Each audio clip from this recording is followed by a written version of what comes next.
Welcome to all students. So last lecture we have seen the time period measurement.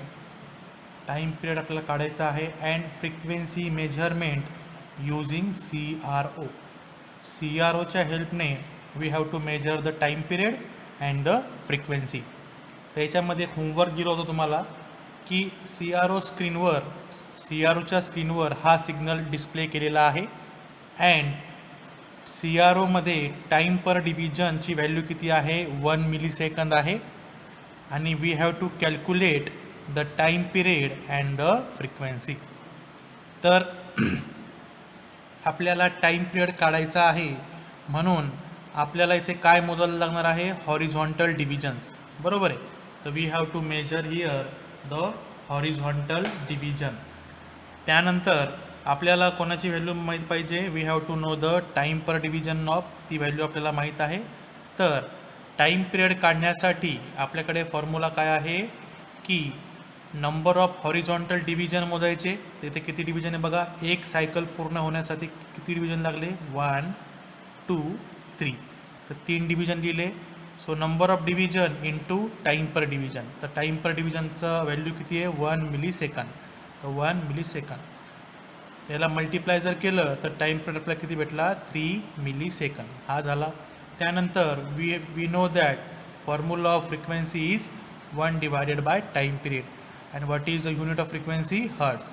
तर हे आपण जर simplify केलं तर 3 मिलीसेकंद मिली म्हणजे काय 10⁻³ खाली मायनस वर गेलं काय झालं प्लस झालं.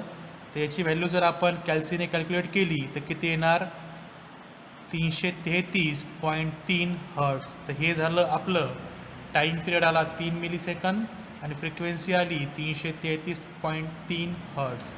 ओके. तर आज या लेक्चरमध्ये आपण बघणार आहोत की फ्रिक्वेन्सी मेजर करायची आहे. Okay. So we have to measure the frequency using Lissajous pattern. खूप महत्त्वाचा टॉपिक आहे. त्याच्यामध्ये CROमध्ये एक पॅटर्न आपल्याला दिसणार आहे. त्या स्पेशल पॅटर्नला आपण म्हणायचं आहे लिसाजियस पॅटर्न. लक्षात घ्या कोणता पॅटर्न आहे लिसाजियस पॅटर्न. हा लिसाजियस पॅटर्नचा यूज करून आपण फ्रिक्वेन्सी ही मेजर करू शकतो. बरोबर आहे. तर स्टेप बाय स्टेप आपण समजून घेऊ. तर लिसाजियस पॅटर्न म्हणजे काय it is a special diagram. ही एक स्पेशल डायग्राम आहे और it is a special figure जी आपल्याला कुठे भेटणार आहे on the CRO screen. On the CRO screen. With the help of this Lissajous pattern we can calculate the frequency और we can calculate the phase of the signal. तर Lissajous pattern it is nothing but a special diagram और special figure which can be seen on the CRO screen. And with the help of Lisagius pattern we can calculate the frequency and the phase of the signal. Okay. त्याच्यामध्ये जो setup आहे तो setup आपण समजून घेऊ. अगोदर आपण स्टार्टिंगला चॅप्टर नंबर 3 मध्ये अगोदर आपण जो CROची डायग्राम बघितली होती त्या CROच्या डायग्राममध्ये किंवा तो जो CRO होता तो होता सिंगल ट्रेस CRO. लक्षात घ्या सिंगल ट्रेस CRO म्हणजे काय की ह्या CROच्या साह्यानं we can only display one signal. आपण फक्त एकच सिग्नल डिस्प्ले करू शकतो. ट्रेस म्हणजे काय डिस्प्ले करणे. ओके. Trace means display. तर अगोदरचा आपण जो CRO बघितला होता जो CROची आपण ब्लॉक डायग्राम स्टडी केली होती तो CRO कोणता होता सिंगल ट्रेस CRO. म्हणजे ह्या CROच्या साह्यानं आपण फक्त एक सिग्नल हा डिस्प्ले करू शकतो. पण लिसाजियस पॅटर्न जर आपल्याला हवा असेल तर त्यामध्ये आपण यूज करायचं dual trace CRO. Dual trace CRO म्हणजे ह्या CROमध्ये आपण 2 सिग्नल हे डिस्प्ले करू शकतो एकाच वेळेस. तर सिंगल ट्रेस CRO म्हणजे काय we can display only one signal at a time and dual trace CRO means we can display 2 signals at a time. एकाच वेळेस 2 सिग्नल आपण डिस्प्ले करू शकतो. एक वर डिस्प्ले करायचा आणि दुसरा खाली. ते सर्व सेटिंग करण्यासाठी आपल्याकडे नॉब्स आहेत, कुठे CROवर असणार आहेत. तर लक्षात घ्यायचं की लिसाजियस पॅटर्न भेटण्यासाठी आपल्याला कोणता CRO यूज करायचा आहे, ड्युएल ट्रेस CRO. तर सेटअपमध्ये आपण जो CRO यूज केला आहे तो कोणता आहे, ड्युएल ट्रेस CRO. ओके, त्याच्यामध्ये बघा आपण काय सांगितलं की लिसाजियस पॅटर्न आपल्याला कशासाठी यूज करायचा आहे, for measurement of frequency measure करण्यासाठी आपण लिसाजियस पॅटर्नची मदत घेणार आहोत. त्याच्यामध्ये आपण कोणता CRO यूज केला आहे, ड्युएल ट्रेस CRO, म्हणजे 2 सिग्नल आपण डिस्प्ले करू शकतो. तर बघा इथे आहे चॅनल 1 अँड चॅनल 2, म्हणजे channel 1 is for signal 1 and channel 2 is for signal 2. तर जी फ्रिक्वेन्सी आपल्याला माहीत नाही म्हणजे कोणती, अननोन फ्रिक्वेन्सी, तर अननोन फ्रिक्वेन्सी कुठे अप्लाय करायची, चॅनल 1ला. आणि नोन फ्रिक्वेन्सी म्हणजे ज्या सिग्नलची फ्रिक्वेन्सी आपल्याला माहीत आहे, ज्याची व्हॅल्यू आपल्याला माहीत आहे, ती आपण कुठे अप्लाय करायची, चॅनल 2ला. तर लक्षात घ्या लिसाजियस पॅटर्नमध्ये आपण काय करतोय, 2 सिग्नल डिस्प्ले करतोय. 2 पैकी एका सिग्नलची फ्रिक्वेन्सी माहीत नाही, दुसऱ्याची आपल्याला फ्रिक्वेन्सी माहीत आहे. म्हणजे आपल्याला इथे 2 सिग्नल अप्लाय करायचे आहे. First one having unknown frequency, त्याची फ्रिक्वेन्सी किती आहे हे आपल्याला माहीत नाही. दुसऱ्या चॅनलला आपण असा सिग्नल अप्लाय केला ज्याची फ्रिक्वेन्सी आपल्याला माहीत आहे. सो अननोन फ्रिक्वेन्सीला आपण म्हणायचं FY. F म्हणजे फ्रिक्वेन्सी, Y म्हणजे आपण त्याला नाव दिलं आहे Y, आणि नोन फ्रिक्वेन्सी त्याला आपण म्हणूया FX. सो अननोन फ्रिक्वेन्सी म्हणजे FY आणि ज्याची फ्रिक्वेन्सी माहीत आहे त्याची फ्रिक्वेन्सी आहे FX. लक्षात घ्यायचं आहे दोन्ही सिग्नल सारखेच आहे, म्हणजे हा जर साईन असेल तर आपण साईन असणार, फक्त याची फ्रिक्वेन्सी आपल्याला माहीत आहे, याची फ्रिक्वेन्सी माहीत नाही. फक्त याच्यामध्ये डिफरन्स काय आहे की दोघांची फ्रिक्वेन्सी ही वेगवेगळी आहे, दोन्ही फ्रिक्वेन्सी सारख्या नाही. त्याच्यामध्ये दोन्ही सिग्नलचं ॲम्प्लिट्यूड कसं पाहिजे, सेम पाहिजे, आणि फेज पण कसा पाहिजे, सेम पाहिजे. फक्त फ्रिक्वेन्सी ही वेगवेगळी असणार आहे. So both the signal has to be same, amplitude will be same and the phase will be same, but there are different in the frequency मध्ये ते डिफरंट आहे. ओके, तर पहिली स्टेप झाली की अननोन फ्रिक्वेन्सी सिग्नल अप्लाय करायचं channel 1ला आणि ज्याची फ्रिक्वेन्सी माहीत आहे ते अप्लाय करायचं चॅनल 2ला. ओके, त्यानंतर CROच्या स्क्रीनवर एक बटन असणार आहे, त्या बटनचं नाव आहे XY मोड. तर हे सेटअप केल्यावर आपल्याला काय प्रेस करायचं आहे, XY मोड प्रेस करायचा आहे ऑन द CROच्या ज्या बटनं आहे त्याचं फ्रंट पॅनल जे आहे त्या फ्रंट पॅनलमध्ये we have a knob or we have a button that is called XY mode. ते आपल्याला काय करायचं आहे, प्रेस करायचं आहे. आणि ते एकदा का आपण प्रेस केलं तर आपल्याला भेटणार आहे Lissajous pattern on the CRO. So first आपण काय सांगितलं की आपण सेटअप असं तयार करून घ्यायचं आहे, ड्युएल ट्रेस CRO यूज करायचा आहे, 2 सिग्नल अप्लाय करायचे, एकाची फ्रिक्वेन्सी माहीत आहे दुसऱ्याची माहीत नाही. Okay, then press the XY mode on the CRO. Okay, and after pressing the XY mode we get the Lissajous pattern on the CRO. XY mode button दाबल्यावर आपल्याला कोणता पॅटर्न भेटणार आहे, Lissajous पॅटर्न भेटणार आहे ऑन द CRO स्क्रीन. ही झाली तिची स्टेप्स. आता फ्रिक्वेन्सी कशी मेजर करायची त्यासाठी आपल्याकडे एक फॉर्म्युला आहे, very important formula is that, की तो फॉर्म्युला आपल्याला पाठ करून घ्यायचा आहे, लक्षात ठेवायचा आहे. तर तो फॉर्म्युला म्हणजे असणार आहे रेशो ऑफ फ्रिक्वेन्सी. 2 फ्रिक्वेन्सी आपल्याकडे, अननोन फ्रिक्वेन्सी, नोन फ्रिक्वेन्सी. तर इथे लिहायचं FY डिव्हायडेड बाय FX. खूप महत्त्वाचं आहे, काळजीपूर्वक लक्ष द्या. FY means unknown frequency, FX means non frequency. Okay, याच्या समोर रेशो आहे तर काय येणार लक्ष घ्या, नंबर ऑफ हॉरिझॉन्टल टँजेंट. काय म्हणलं मी, number of horizontal tangent divided by number of vertical tangent. तर वर घ्यायचं हॉरिझॉन्टल टँजेंट आणि खाली घ्यायचं आहे व्हर्टिकल टँजेंट. ओके, तर हा रेशोचा फॉर्म्युला सर्वांनी लक्षात ठेवायचा आहे. या फॉर्म्युल्याच्या साहाय्यानं आपण अननोन फ्रिक्वेन्सी ही काढू शकतो. So with this formula we can calculate the unknown frequency. याची फ्रिक्वेन्सी तर माहीत आहे. याची फ्रिक्वेन्सी कशी असणार, एक तर hertz, kilohertz or in megahertz. आणि हा जो टँजंट आहे हे आपल्याला कुठून भेटणार आहे, लिसाजियस पॅटर्नवरून. लक्षात द्या, फ्लो कसा आहे बघा. याची फ्रिक्वेन्सी माहीत नाही, याची फ्रिक्वेन्सी माहीत आहे, काहीतरी व्हॅल्यू असणार 100 hertz, 1 kilo hertz, 10 kilo hertz. Okay. त्यानंतर हे जे टँजंट आहे, horizontal tangent and vertical tangent, हे आपल्याला कुठून भेटणार आहे, this will get from the Lissajous pattern. Okay. त्याचे एक्झाम्पल्स आहेत ते आपण बघूयात.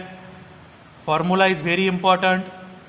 Fy डिवायडेड बाय Fx म्हणजे unknown divided by known frequency is equal to horizontal tangent divided by vertical tangent. Okay. आता इकडे या, हा एक न्यूमरिकल आहे. In this numerical we have to calculate the frequency ratio. याच्यामध्ये आपल्याला काय कॅल्क्युलेट करायचं आहे, फ्रिक्वेन्सी रेशो हे कॅल्क्युलेट करायचे आहे. तर हे जे पॅटर्न तुम्हाला दिसत आहे, नंबर 1, नंबर 2 अँड नंबर 3, हे patterns are nothing but a Lissajous pattern. Very special pattern आहे. लिसाजियस पॅटर्न त्यांनी आपल्याला दाखवला आहे. आणि ह्या पॅटर्नवरून आपल्याला काय करायचं आहे, we have to calculate the frequency ratio. Frequency ratio म्हणजे काय, Fy डिवायडेड बाय Fx. हा रेशो म्हणजे कोणता रेशो आहे, फ्रिक्वेन्सीचा रेशो. तर इथे आपल्याला काय करायचं आहे, ratio of the frequency for given Lissajous pattern. दिलेल्या लिसाजियस पॅटर्नकडे बघून we have to calculate the frequency ratio. Formula काय होता, लक्ष आहे, Fy divided by Fx is equal to काय होतं, number of horizontal tangent. Number of H stand for horizontal, T stand for tangent, भागिले number of vertical tangent. Horizontal म्हणजे आडवे, vertical म्हणजे उभे. टँजंट्स आपल्याला मोजायचे आहे. इथे फॉर्म्युला आपण बघितला, number of horizontal tangent divided bye number of vertical tangent, तोच मी इथे लिहिला आहे. तर आपल्याला इथे 2 रेषा मारायच्या आहेत. कोणत्या रेषा आहेत त्या, एक आहे हॉरिझॉन्टल टँजंट म्हणजे हॉरिझॉन्टल लाईन, आणि दुसरी आहे व्हर्टिकल टँजंट म्हणजे व्हर्टिकल लाईन. तर बघा इथे, तर पॅटर्नला चिपकून आपल्याला एक हॉरिझॉन्टल टँजंट हा मी मारला आहे बघा. This is a horizontal tangent and this is a vertical tangent. तर बघा, तर पहिला आपल्याला वर न्यूमरेटरमध्ये कोणता घ्यायचा आहे, हॉरिझॉन्टल टँजंट, आणि डिनॉमिनेटरमध्ये कोणता घ्यायचा आहे, व्हर्टिकल टँजंट. इथे हॉरिझॉन्टल, इथे व्हर्टिकल. तर बघा, नंबर ऑफ हॉरिझॉन्टल टँजंट म्हणजे ह्या लाईनने लिसाजियस पॅटर्नला किती वेळेस टच केला आहे ते आपल्याला मोजायचं आहे. तर बघा इथे 1, 2 आणि 3. तर ह्या हॉरिझॉन्टल लाईनने लिसाजियस पॅटर्नला 3 वेळेस टच केला आहे. म्हणजे नंबर ऑफ हॉरिझॉन्टल टँजंट किती आलं, 3. बरोबर आहे. 1, 2, 3 वेळेस टच केलं. आता उभी रेष बघा, म्हणजे व्हर्टिकल टँजंट, त्याने ते किती वेळेस टच केलं आहे, फक्त 1 वेळेस टच केलेलं आहे. तर याचा रेशो काय झाला, 3 डिवायडेड बाय 1. त्याच प्रकारे इथे स्टेप तीच, हॉरिझॉन्टल लाईन ओढायची आहे आणि व्हर्टिकल लाईन ओढायची आहे लिसाजियस पॅटर्नला. लिसाजियस पॅटर्नला चिपकून हॉरिझॉन्टल लाईन ओढा, व्हर्टिकल लाईन ओढा. आता मला सांगा, हॉरिझॉन्टल लाईन इथे किती वेळेस टच झाली आहे पॅटर्नला, फक्त 1 वेळेस. तिथे काय येणार, 1. आणि व्हर्टिकल लाईन किती वेळेस टच झाली आहे, 1 अँड 2. इथे काय येणार, 2. कळालं सर्वांना. इथे पण तेच आहे. इथे काय येणार आपलं, हॉरिझॉन्टल टँजंट, इथे काय येणार, व्हर्टिकल टँजंट. आपली प्रोसिजर फॉलो करायची आहे. हॉरिझॉन्टल लाईन मारायची आहे आणि ते मारायची आहे व्हर्टिकल लाईन. आता मला सांगा, हॉरिझॉन्टल लाईनला लिसाजियस पॅटर्नने किती वेळेस टच केला आहे, बघा इथे 1, 2 आणि 3. म्हणजे 3 वेळेस लिसाजियस पॅटर्नने टच केला आहे. म्हणजे इथे काय येणार, 3. आलं 3. आता उभं बघा, व्हर्टिकल टँजंट बघा, तर किती वेळेस आले इथे 1 अँड द 2. इथे काय येणार 3 divided by 2. So this is nothing but a Lissajous pattern and this is nothing but a frequency ratio. तिथे आपल्याला तिने काय सांगितलं, फक्त फ्रिक्वेन्सी रेशो काढा, अननोन फ्रिक्वेन्सी काढायला सांगितलेली नाही. तिथे त्यांनी काय सांगितलंय, ओनली कॅल्क्युलेट फ्रिक्वेन्सी रेशो. तर आपण काय मोजायचं, horizontal tangent, vertical tangent, horizontal tangent, vertical tangent, horizontal tangent and vertical tangent. हे करण्यासाठी हॉरिझॉन्टल लाईन ओढायची आहे, व्हर्टिकल लाईन ओढायची आहे लिसाजियस पॅटर्नला. हॉरिझॉन्टल लाईन किती वेळेस टच होतीये ते लिहा, व्हर्टिकल लाईन किती वेळेस टच होतीये ते इथे लिहायचं आहे. ओके, तर हा झाला आपला पहिला प्रॉब्लेम. दुसरा प्रॉब्लेम आपण बघूयात. प्रॉब्लेम नंबर 2 काय म्हणतोय, problem number 2, calculate the vertical input frequency. याला आपण म्हणूया अननोन फ्रिक्वेन्सी. बरोबर, तर काय म्हणतोय तो, calculate vertical input frequency. Frequency काढायची, म्हणजे ती फ्रिक्वेन्सी कोणती झाली, unknown frequency. If horizontal input frequency, म्हणजे तो काय म्हणतोय, इफ हॉरिझॉन्टल इनपुट फ्रिक्वेन्सी किती आहे 1500 hertz for the given Lissajous pattern. तर आपण काय सांगितलं, लिसाजियस पॅटर्नमध्ये 2 सिग्नल असतात. इथे त्यांनी काय म्हणलंय, एका सिग्नलची फ्रिक्वेन्सी माहीत नाही, दुसऱ्याची किती आहे 1500 हर्ट्ज. लिसाजियस पॅटर्न दिला आहे, त्या लिसाजियस पॅटर्नवरून आपल्याला अननोन फ्रिक्वेन्सी काढायची आहे. लिसाजियस पॅटर्नकडे बघायचं नाही, पहिले काय करायचं, सर्वप्रथम लिसाजियस पॅटर्न काढण्यासाठी जो फॉर्म्युला दिलेला आहे तो फॉर्म्युला आपण ॲज इट इज लिहून घ्यायचा आहे. काय फॉर्म्युला आहे, Fy divided by Fx, number of horizontal tangent भागिले नंबर ऑफ व्हर्टिकल टँजंट. तर हे काढण्यासाठी आपण काय स्टेप फॉलो करतो, लिसाजियस पॅटर्नला चिपकून एक हॉरिझॉन्टल लाईन मारायची आहे आणि एक व्हर्टिकल लाईन मारायची आहे. तर इथे मला सांगा, हॉरिझॉन्टल टँजंट हा किती वेळेस आला आहे, बघा 1 2 3 आलं 3. व्हर्टिकल टँजंट किती वेळेस आला आहे 1 2, म्हणजे हा रेशो किती आला आहे 3 डिवायडेड बाय 2. इथे Fy म्हणजे कोणती फ्रिक्वेन्सी आहे, अननोन फ्रिक्वेन्सी, आणि Fx म्हणजे कोणती फ्रिक्वेन्सी आहे, नोन फ्रिक्वेन्सी, जी फ्रिक्वेन्सी माहीत आहे ती. तर मला अननोन फ्रिक्वेन्सी काढायची आहे. काय काढायचं आहे मला, कॅल्क्युलेट व्हर्टिकल इनपुट फ्रिक्वेन्सी. तर जी फ्रिक्वेन्सी मला माहीत आहे ती इकडे गेल्यावर काय होणार आहे, मल्टिप्लाय होईल. तर नॉन फ्रिक्वेन्सी किती आहे 1500 हर्ट्ज. त्याला जर मल्टिप्लाय केलं आणि हे जर सिम्प्लिफाय केलं तर आपल्याला अननोन फ्रिक्वेन्सी किती येणार 2250 हर्ट्ज. इथे आपली जी अननोन फ्रिक्वेन्सी आली आहे ती आली आहे 2250 हर्ट्ज. कळलं सर्वांना, ही फ्रिक्वेन्सी माहीत होती, ती इकडे गेल्यावर काय झाली, मल्टिप्लाय झाली, रेशो आपल्याला भेटला. कसा काढला आपण सांगितलं, आणि त्यावरून आपण अननोन फ्रिक्वेन्सी ही काढली आहे. एक तुम्हाला होमवर्क आहे, एक्झाम्पल नंबर 3. लिसाजियस पॅटर्न दिलेला आहे, फ्रिक्वेन्सी दिलेली आहे, ती आहे 100 हर्ट्ज, आणि आपल्याला अननोन फ्रिक्वेन्सी काढायची आहे. तर हे होमवर्क सर्वांना दिलेलं आहे. नेक्स्ट लेक्चरमध्ये मी याचा आन्सर सांगेल. फक्त फोकस कुठे करायचा आहे, we have to focus on this formula only. This is a Lissajous pattern, draw a horizontal line, draw a vertical line, calculate the tangent, then we will get the ratio. फक्त ratio विचारला आहे तो सोडून द्या. पण त्याने जर frequency काढा म्हणलं तर काय येणार, ही फ्रिक्वेन्सी इकडे जाऊन काय होणार, मल्टिप्लाय होणार. सिम्प्लिफाय करा, संपलं. So this is a unknown frequency. ह्याच स्टेप फॉलो करून तुम्हाला हाफ एक्झाम्पल सॉल्व करायचा आहे. हे आहे Lissajous pattern on CRO screen. Known frequency Fx 100 hertz आपल्याला काढायचं आहे Fy. Okay, so that's it for today's lecture. पुढच्या लेक्चरमध्ये आपण बघूयात की लिसाजियस पॅटर्नच्या साह्यानं आपल्याला काढायचं आहे फेज. फ्रिक्वेन्सी कशी काढायची आपण शिकलो. नेक्स्ट लेक्चरमध्ये आपण बघूयात with the help of Lissajous pattern we have to calculate the phase of the signal. Okay, thank you.